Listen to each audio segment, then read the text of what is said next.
Olá, seja bem-vindo ao Notícias em Debate, que hoje vai falar de uma exposição bem diferente, uma exposição da Mostra da Língua Portuguesa. E sobre isso a gente conversa com Marcela Rezec, coordenadora do Museu do Café de Santos. Boa noite, Marcela, bem-vinda. Boa noite, obrigada aqui por convidarem a gente nesse momento aqui. Bom, vai ter então uma exposição, está tendo, né? Uma exposição da Estação da Língua Portuguesa, é isso? Isso, é uma parceria entre o Museu da Língua Portuguesa e o Museu do Café.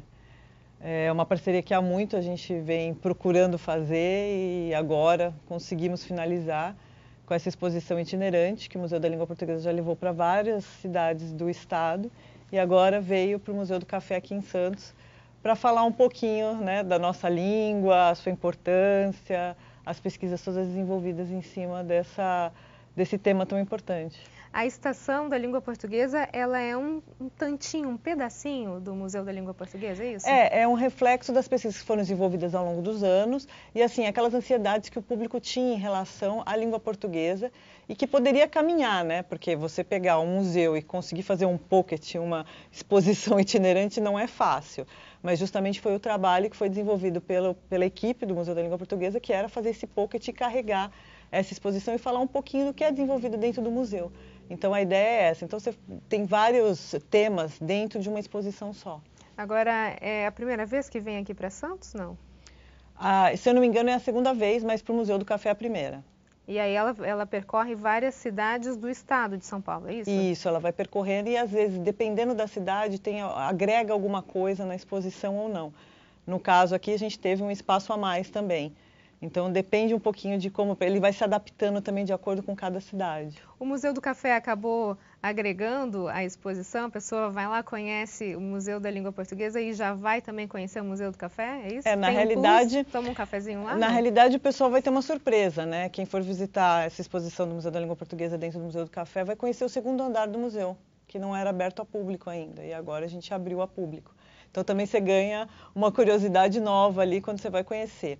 Na realidade, a exposição é gratuita, você pode entrar só para a exposição da língua portuguesa ou entrar para a exposição do Museu do Café pagando aos sábados, que são as duas gratuitas. Né? Sem querer estragar a surpresa, mas o que as pessoas... Você tem como falar um pouquinho só o que a pessoa vai encontrar lá no segundo andar do Museu do Café? Bom, ela vai conhecer, por exemplo, o Centro de Preparo de Café, que chega logo na entrada, ela consegue ver o hall de entrada, que antigamente era uma coisa mais só para quem fosse fazer os cursos, né? Então, ladrilhos hidráulicos, históricos, alguns ornamentos, portas, vidros históricos. Então, a pessoa vai conhecer um pouquinho desse ambiente que era voltado mais dentro da Bolsa Oficial de Café, quando existia lá no museu, era mais voltado para a parte administrativa. Né? Então, meio que a sala redonda, que era uma sala que quase o pessoal não visita, né? Então vão ter coisas diferentes mesmo. E a Estação da Língua Portuguesa, Marcela, fica até quando em exposição? Até dia 6 de maio. Aberto ao público, gratuito, os horários? Isso, de terça a domingo, sendo que de terça a sábado das 9 às 17 e aos domingos das 10 às 17. Agora vamos entrar um pouquinho no assunto que é um pouco mais complicado, né? A gente fala de uma exposição de quadros, alguma coisa palpável, é mais fácil de entender. Agora, como é que se faz uma exposição da língua portuguesa? Na realidade, tudo que é imaterial é mais complicado, né? A gente até brinca. Mas é um trabalho que o Museu da Língua Portuguesa vem fazendo bem. Tornar isso palpável e também tornar interessante para as pessoas conhecerem, né? Porque a gente é coloquial, você falar sobre a língua portuguesa é uma coisa que a gente vivencia, né? Agora, como você transforma isso num acervo de um museu, né? Como você trabalha esse assunto? Então, eu acho que assim, a pesquisa que eles fizeram, que foi muito aprofundada, e as formas de você apresentar esse assunto, que é muito interessante, como a gente vê na própria exposição, né? Isso a gente via no Museu da Língua Portuguesa, na exposição de longa duração, e foi o que eles transferiram para a exposição da Estação da Língua. Então, as perspectivas que você pode abordar a língua portuguesa. Então, você pega da perspectiva histórica até a difusão dessa língua, os países que falam português, né? Então, as diversas perspectivas que você pode trabalhar o tema. Você vai ter uma imersão, na verdade, em tudo que se refere à língua portuguesa, é isso? Isso. Desde como ela surgiu, qual foi o casamento que aconteceu no surgimento dela, é isso? A história? A gente até brincou, né, que ela veio do latim vulgar. Né, a língua portuguesa veio do latim vulgar, que era o latim falado pelos exércitos. Às vezes você fala, não, a gente não fala uma língua, a forma de falar está muito, não é refinada, a gente escuta muito isso, né? Mas na realidade a língua portuguesa veio do latim vulgar, porque o latim em si mesmo formal, ele meio que morreu. o vulgar era o mais falado, então é difundido e é mantido, né? Geralmente é o que acontece com todas as línguas. É o latim coloquial, que hoje a gente tem, na verdade, o português coloquial. Difícil ter o português clássico, né? Quase ninguém fala, né? Geralmente em documentos oficiais, que a gente utiliza bastante, né? Mas no dia a dia a gente usa outro tipo de linguajar. Aliás, a gente pode até dizer que estão massacrando um pouco a língua portuguesa nos últimos dias, de vez em quando o pessoal né? não está tendo muita preocupação em como falar, Nenhuma, eu diria. Essas mudanças de linguagem, né, que as pessoas utilizam no dia a dia, às vezes gírias que permanecem, outras que somem, porque até a própria gíria a gente vai vendo que ao longo dos anos vai tendo uma modificação mesmo, né, influências sociais. Mas acho que a preocupação do falar também está um pouco aquém. E o papel do Museu da Língua Portuguesa também é mostrar esse falar, né? Como rica é essa língua portuguesa, que palavras que você pode utilizar.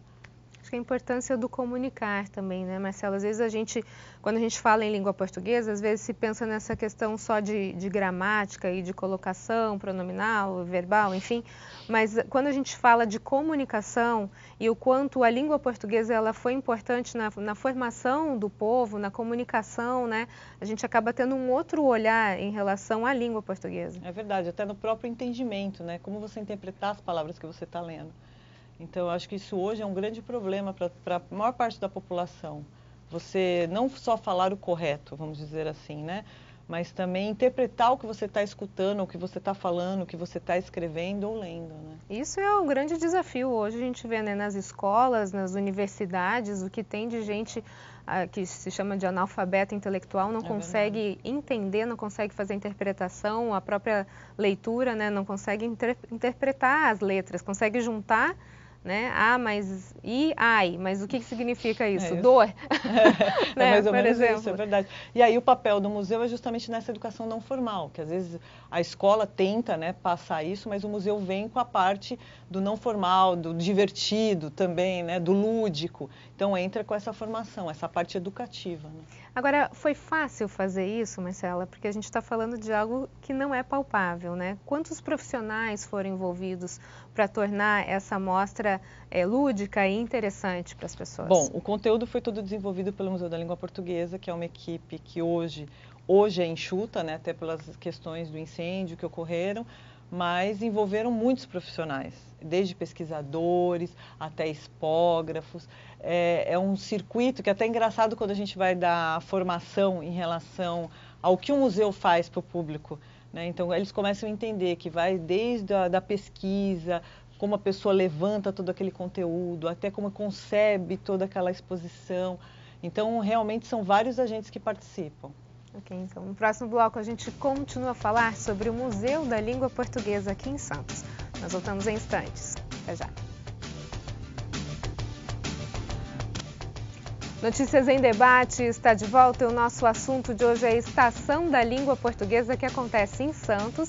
E sobre isso a gente conversa com a Marcela Rezec, que é coordenadora do Museu do Café, onde está acontecendo a exposição Estação da Língua Portuguesa, né, Marcela? Isso mesmo. Agora, todo esse evento que está acontecendo, essa exposição, você tratou no bloco anterior, que é uma exposição lúdica, quer dizer, a gente pode ter crianças que vão para lá, vão se interessar, é garantido? Na realidade, as crianças se divertem muito e o foco grande mesmo é justamente das crianças, essa formação, né? Agora, nessa estação da língua portuguesa, houve muito aparato tecnológico, né? Até para trazer algo que não é palpável para as pessoas entenderem. Isso coloca, de certa forma, a museologia brasileira num patamar diferente, a gente pode dizer? Bom, a gente já pode dizer que a museologia brasileira está num patamar diferente, né? Você vê museus novos sendo abertos e os antigos também sendo reconfigurados.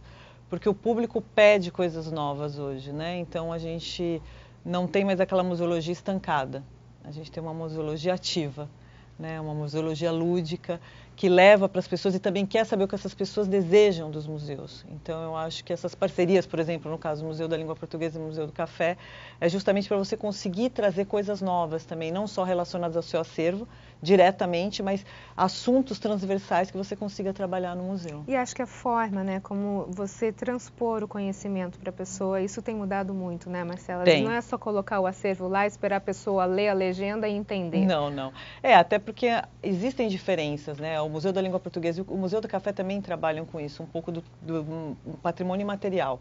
Apesar de um café a gente conseguir ter mais objetos que conversam um pouco com o público. Mas eu acho que esse trabalho de como você transpor isso para o público hoje, você tem que usar diversas maneiras e não pode ser aquela coisa realmente só vou observar. Você pode ter esse tipo de exposição, como exposições de arte, por exemplo, mas é um conceito diferente, né? Quando você quer realmente atingir esse público, e principalmente os jovens hoje, você tem que colocar tecnologia, coisas novas, coisas que eles possam participar diretamente na exposição. Interação, né? Isso. A gente vê que quando não tem interatividade, é outro tipo de resultado que se obtém, é outro né? tipo. Então, a leitura é diferente, né? E o jovem hoje, a atenção dele é muito rápida. Então, você também tem que entender como você captar essa atenção dele. Né? A gente tem algumas fotos aqui, eu gostaria de mostrar, você explicar como é que funciona. Aqui é o início da exposição, não? É um hall de entrada, né, de distribuição, na realidade, na exposição, que fala um pouquinho, mostram poesias de poetas brasileiros ou poetas de outros países de língua portuguesa, que é como você usa a palavra, a língua, para a arte. Então, a sonoridade, como você forma as rimas da poesia. Então, é um pouquinho falando isso nessa área da exposição. Temos aqui, acho que é a entrada. Aqui é a entrada da Estação da Língua, justamente mostrando a locomotiva, né, trazendo o saber, mas também rememorando um pouco a Estação da Luz, que é onde o Museu da Língua Portuguesa está situado. Né? Aqui tem algum aspecto de história, por exemplo, entra na locomotiva e embarca nessa história? Alguma coisa nesse mais ou sentido? menos isso, o sentido é esse e rememorando também a Estação da Luz. Tem alguma outra foto? Aqui é uma parte que você fala um pouco da história da língua portuguesa no Brasil. Então, desde o descobrimento, né, no início do descobrimento, como que vai se desenvolvendo essa língua no Brasil, porque realmente o tramo em Portugal e aqui é diferente, né, apesar de ser a mesma língua, e as influências que você vai sofrendo ao longo dos anos para essa língua. Né? Então, você vê ali que tem a parte dos caipiras, né, como que esse falar do interior também. Então, tudo isso vai sendo colocado até a gente chegar nos dias de hoje. A influência da internet, dessa linguagem da internet ou de línguas estrangeiras como o inglês na própria língua portuguesa. Alguma foto mais? Aqui também é o início lá, tá vendo a parte do descobrimento, como era falado, quais as influências que tinham. Agora, todos esses aspectos aqui a gente tem, acho que é um gaúcho. Essa é uma parte muito interessante, que são os sabores da língua portuguesa, que é ligado com a gastronomia do Brasil. Então, alguns preparos, como você prepara, essa coisa do meia xícara de farinha, sabe? Então, e falando também de comidas brasileiras, né? Mocotó, por exemplo, enquanto isso também na linguagem, a sonoridade, os vários locais, várias comidas ao longo do Brasil, porque a gente tem uma diferença enorme gastronômica no Brasil. Então, tudo isso é falado um pouco aqui no vídeo. Agora, Marcela, a gente tem um país gigantesco com uma pluralidade de culturas, né? Nem parece às vezes que é o mesmo país, a gente pega o pessoal do sul, o pessoal do norte e nordeste e é completamente diferente. E a língua portuguesa, obviamente, ela tem as suas modificações em todas as áreas, os estados do nosso país. Dá para dizer que é a mesma língua ou às vezes parece que é outra língua? A gente fala que são sotaques, né? Não chega nem a ser dialetos, a gente não pode falar, mas são sotaques que a gente carrega. Na exposição em si, a gente fala muito é uma coisa que todo mundo vai achar engraçado, mas os falares de São Paulo. Então, como dentro do próprio estado de São Paulo, a gente também tem diferenças. O pessoal fala, né, cita Sul e Nordeste, que realmente é drástica a diferença na forma de falar, de entonação, né? Mas dentro de São Paulo a gente também tem. Então, o pessoal do litoral fala de uma forma, o pessoal do interior, e não só do interior completo, várias regiões do interior, o pessoal da própria capital. Então, como você fala, e algumas palavras, né, que você tem diferença. Então, por exemplo, a gente fala do pãozinho e da média. Né, você tem essas diferenças, sinal e semáforo, vai mostrando um pouco de como que você também modifica as palavras. Você tocou nesses dois pontos, por exemplo, da onde eu venho, eu nasci em Porto Alegre, lá o pãozinho, que aqui é média, lá é cacetinho. Então, eu ia lembrar agora, é cacetinho. São completamente diferentes. Completamente. O sinal e o semáforo lá é sinaleira. Mas é verdade. Então, são palavras completamente diferentes que às vezes as pessoas não conseguem nem identificar. Não. Né? Eu cheguei aqui e pedi uma média, o que eu queria era café com leite. A gente discutiu outro dia até. Então, essa mudança toda que acontece no linguajar Isso, a gente pode dizer que, de repente, é uma evolução da língua portuguesa? Eu acho que é uma influência cultural, né? É que nem a gente tem em Santos, por exemplo, o pão de cará. Você não acha pão de cará em lugar nenhum, né? É uma coisa da cultura mesmo de Santos, né? A gente brinca, o pão de leite, não é pão de leite, é pão de cará. Então, acho que essa influência cultural também tem essa modificação na língua, né? Das regiões, até um pouco, por exemplo, dos sabores que a gente estava falando, né? Toda essa influência regional, você modifica a forma de falar. A gente vê muito no interior, eu brinco, a minha avó, ela tinha vícios de fala, apesar de ter nascido no Brasil, vícios de fala dos imigrantes italianos, porque os avós e os pais tinham esses vícios, então ela falava o português muito parecido com eles, que era a sonoridade que ela escutava, apesar de morar no Brasil, ter estudado no Brasil. Até hoje, está com 86 anos e ainda tem esses vícios de fala. Então, você também tem essa influência social e cultural em cima da língua. Você falou sobre as diferenças que a gente tem aqui dentro mesmo do estado de São Paulo, né? Acho que um vocativo típico do santista é o meu, né? Não se fala uma frase sem falar meu, nananana. Isso caracteriza muito a região, né? Essas coisinhas pequenas, né, que colocam. Então, o tu, para mim, eu também não sou de Santos, eu vim do interior, agora eu já sou de Santos, moro aqui há muito tempo. Mas o tu é uma coisa que para mim ainda é engraçado eu escutar, mas você já sabe que a pessoa é santista. Na hora, você tem essa leitura, né? É que nem a gente brinca em São Paulo, orra meu. Isso é típico, né? E dentro da própria cidade de São Paulo você tem diferenças de bairros, né? De formas de falar. Então é interessante, é um estudo bem interessante realmente da linguística, como que as pessoas falam. A questão do sotaque é algo que prende muito, né? A gente tem as diferenças, o que é certo, entre aspas, o que a outra região acha que é errado. Isso. Eu tenho uma briga dentro da minha casa porque as minhas filhas são santistas e elas falam agenda. E não tem o I, eu falo que o certo é falar agenda, né? Porque em Porto Alegre se fala agenda. Tem um M forte, né? Não é agenda, apartamento, não existe isso. São as diferenças da língua portuguesa. Eu já, por exemplo, quando cheguei aqui era mais ou menos do porteira, entendeu? São as diferenças, né? No próximo bloco a gente continua a falar sobre o Museu da Língua Portuguesa aqui em Santos. Nós voltamos em instantes. Até já. Notícias em Debate está de volta e o nosso assunto de hoje é a Estação da Língua Portuguesa, que fica aqui em Santos até o dia 6 de maio. E sobre isso a gente conversa com Marcela Rizek, coordenadora do Museu do Café. Marcela, essa itinerância já passou por algumas cidades do estado de São Paulo, segunda vez em Santos. Ela é só aqui no estado de São Paulo? Isso, ela está passeando por enquanto no estado de São Paulo, mas já tem previsão de ir para Angola, fazer 2 itinerâncias em Angola. Agora, voltando um pouquinho para a questão da exposição, há 3 aspectos principais dentro dessa exposição, né? O totem, o segmento que nos une e o mundo lusófono. Queria que você explicasse um pouquinho melhor o que são essas 3 vertentes. Vamos começar pelo mundo lusófono, que na realidade foi feito exclusivamente para essa itinerância aqui no Museu do Café. É voltado a falar um pouquinho dessa disseminação do português, mas o português como cultura também ao longo do mundo. Né? Então, como veio algumas questões sociais que vieram parar no Brasil através dos portugueses.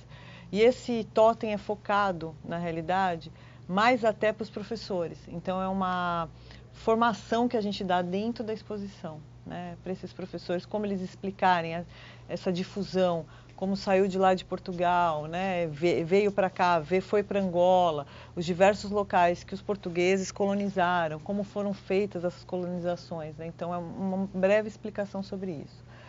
Ao longo da exposição, a gente estava falando sobre os totens, tem vários tipos de totens, né? E muitos interativos, para você também tanto entender a história do português, como, por exemplo, você entender como o português ainda existe em determinados países. Como a gente estava falando, o português de Portugal é diferente do português do Brasil, que do português de Angola, né? E Timor, vários locais que ainda se fala português. É uma das línguas maternas e também oficiais. E aí a gente descobre esses outros países que muitos eram colônia até 1975.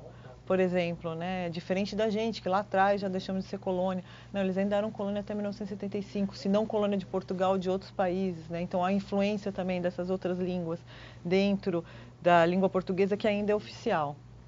Então, e também tem, por exemplo, o totem, que é muito... Esse eu acho bárbaro, assim. que você vai lá e vai entender de onde veio a palavra. Então, pipoca, a origem dela. Então pipoca, de onde veio? Veio da origem de uma palavra africana. E aí como ela a sonoridade dela, como ela é falada nesse idioma. Então você aperta, você clica e ela é falada no idioma. Algumas são super parecidas. Você sabe como é que é pipoca? É bem não estranho. É pipoca. Eu não me arrisco. É um pipoca meio estranho, né? E aí tem uns que, por exemplo, moleque é igual. Né? A mesma pronúncia. Então essa comparação é muito interessante.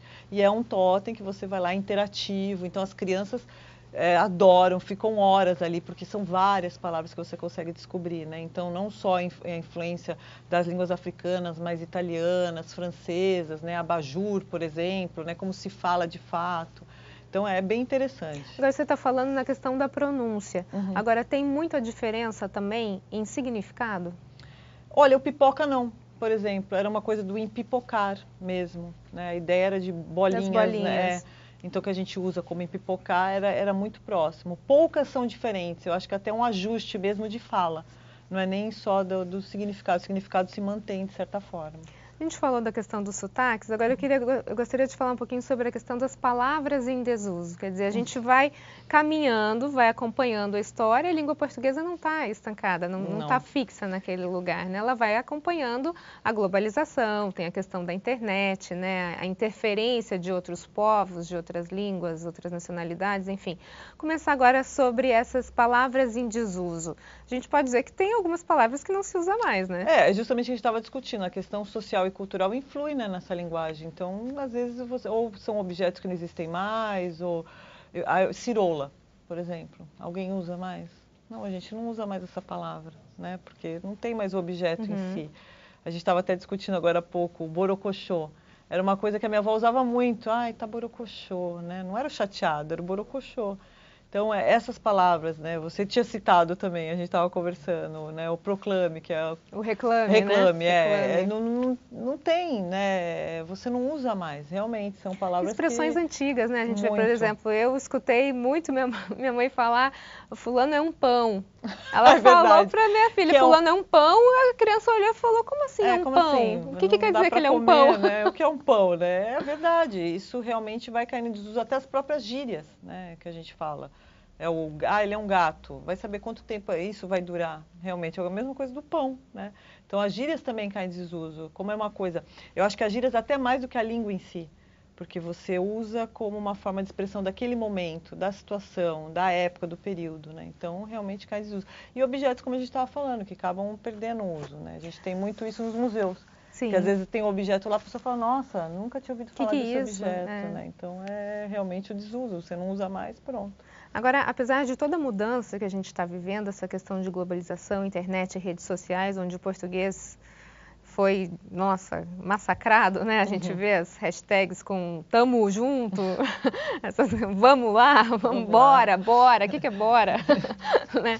Então, essas mudanças que a língua está sofrendo, a gente, quando fala, por exemplo, em questão de vestibular, em redações de vestibulares, isso está mudando um pouco, mas não é completamente aceitável, né, numa redação, por exemplo. Eu acho que depende muito, realmente, por exemplo, deletar. É uma coisa que veio meio natural até pela questão da informática. Sim. Né? Então, você acaba agregando, deletei, né?